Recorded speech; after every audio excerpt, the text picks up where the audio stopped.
Well, a Western New York man just checked off one of the biggest challenges of his life. He has conquered some of the tallest mountains on Earth, and he trains for them in a way that has experts simply shaking their heads.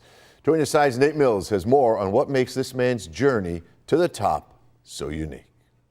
Did Half Dome, kind of went up that, a little scary, but that was a lot of fun. Kilimanjaro, yeah, that was a little tricky because of the elevation. To Argentina and did Aconcagua.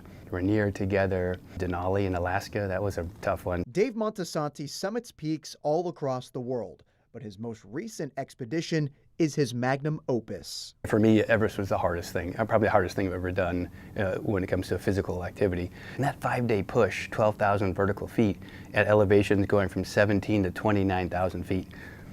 Yeah, that was rough. That hit home. Yeah, after 22,000 feet, we wore oxygen masks. But even so, I tell you, it was grueling.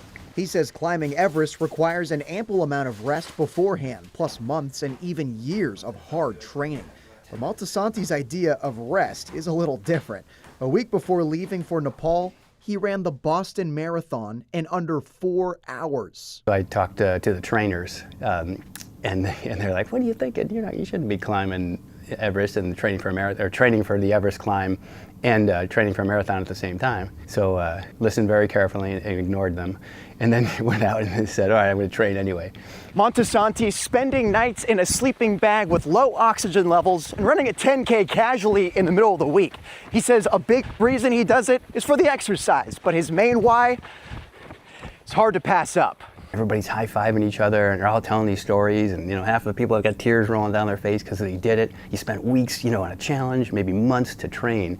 It's that feeling. Montesanti shrugging off the challenge of the Boston Marathon, as he tells me he wants to run one in every state in under 4 hours. It's Everest leaving a lasting impression, but it's not one stopping him from future challenging climbs. I'm Nate Mills, reporting on your side for Channel 2 News.